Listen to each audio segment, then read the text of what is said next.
Good afternoon, Sports Nation. My name is Evan Nay. I'm the NAYSAYER. And I'm Ford Erickson. Nickname will be determined.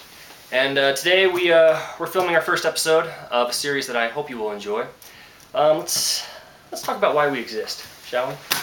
Why do we exist? There's a plague on ESPN, a plague that has just it's gotten too much for me. Okay, it started with the existence of Sir Charles Barkley. Listening to Charles Barkley talk has always just been a painful experience for me. He never finishes his words, he never finishes his thoughts, and he'll talk about anything but basketball. Okay.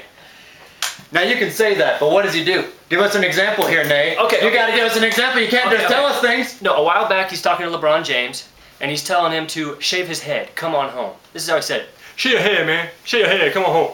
Shave your hair."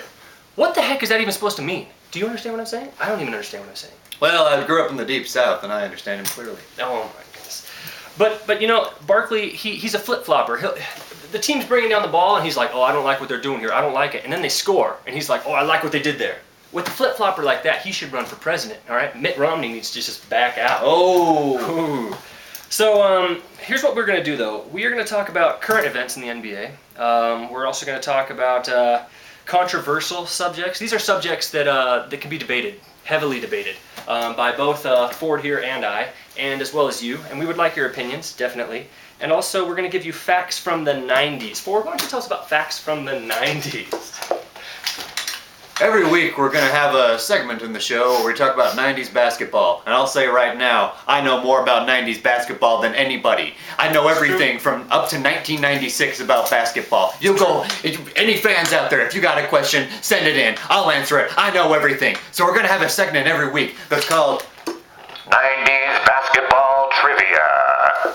And we're going to ask questions about 90s basketball players, obscure ones, popular ones, who knows what. And it's going to be real good. It's going to be at the beginning of our episodes? Yeah, right? It's going to be beginning of every episode. If you got questions, about 90s basketball, go ahead and send them in. We'll answer them, I guarantee it. Okay, yeah. Today we're going to have that 90s question at the end. That's the only difference from today's episode because we just want to introduce ourselves. Today's topic, though, we're going to start off with the dunk contest and the All-Star game. Okay, this is a topic that has just, wow. Do you remember who won the All-Star game back in 1992? Who won the All-Star game? Who won Yeah. the dunk contest? No, the All-Star game. Oh, boy. I think the North.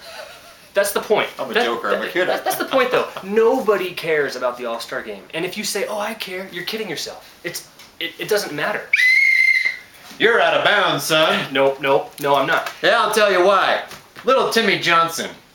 He really liked Allen Iverson back in the day. He bought Allen Iverson's jersey. He voted for Allen Iverson. He wanted to see him play in that big game where they have a lot of cool plays. They go out there, they throw the alley-oops. You see all the stars out there. There's no it's fun. It's great fun for the family. There's no fundamentals. There's no trophy. It doesn't help you get to the playoffs. There's a trophy for the MVP. Oh, please. An All-Star MVP, when it's as political as it is, I can't really trust the system. I can't trust the systems. You have to agree with me, Ford. The best players of this season were not the ones in the All-Star game. All I care about is making sure that little Timmy Johnson is happy and that his family is happy in front of the television watching their favorite ball players play a ball game together. Here's question number one. Should we continue it, the All-Star game? Absolutely. Okay. It's a tradition. We need to keep it going. It keeps families together, keeps them happy. You heard it from Tevia. Tradition! So, what about the dunk contest, though? Oh, marvelous. See, here's the thing. Here's the thing, dude. I don't even want to let you finish. Marvelous? What has the dunk contest done for you? It's taught me how to dunk. There's going to be an episode on that. I can tell you right now, because I need to see this. What about, don't you feel you've just seen it all? You've seen it all. No. I believe there's no limit to what we can accomplish. And, no.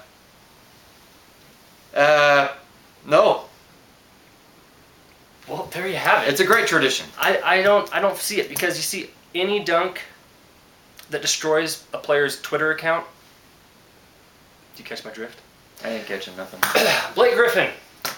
You'll remember this. Blake Griffin over Kendrick Perkins. It was the dunk heard around the world, heard around Twitter especially. It destroyed Kendrick Perkins' Twitter account. It destroyed it. He was getting flooded. Just mass hysteria. That dunk is a 10 out of 10 in my book. But you dunk over a 5'5" guy who's just going to toss it to you. I mean, anyone can do that. LeBron does that. Kendrick Perkins even know how to use Twitter? That's a good question. That is a great question. I'm not really sure, but Can't even picture him using a computer. But you agree. But you agree that we should. No, you don't agree. But we need to continue the All-Star game, even though it has no lasting value.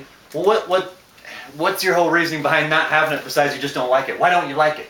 What would it do for the NBA to get rid of it? Well, especially in a season like this, there's just the season is shortened. There's not enough time to practice. Teams are fatigued. They're tired. You want to take the best players, the ones who've been playing the most, and have them play again when they could be getting a break? Does that make any sense? Now, Mr. Nay, I can see your point there. But every other year, I feel like it's a great opportunity for the fans. The fans of the area that it's in. Let's say Houston hosts it. Houston fans get a treat. But everybody else has to suffer with no basketball for a whole weekend. They watch the three-point. I like watching the three-point shootout. I like watching the dunk contest. They're entertaining. What's the NBA there for? Entertainment. That's true. That's true. That's true. Well, let's move on. I win again. He doesn't win. Let's move on to the 90s question of the day, shall we? Got my Bible here from 1996. Now what I'm gonna do is I'm gonna read off a particular ball player from the 1990s, and we want all you fans out there to find out something about this player. I'm gonna ask you a question about him, and you need to ask, but you know, we all follow the honor code here. No using Google. All right.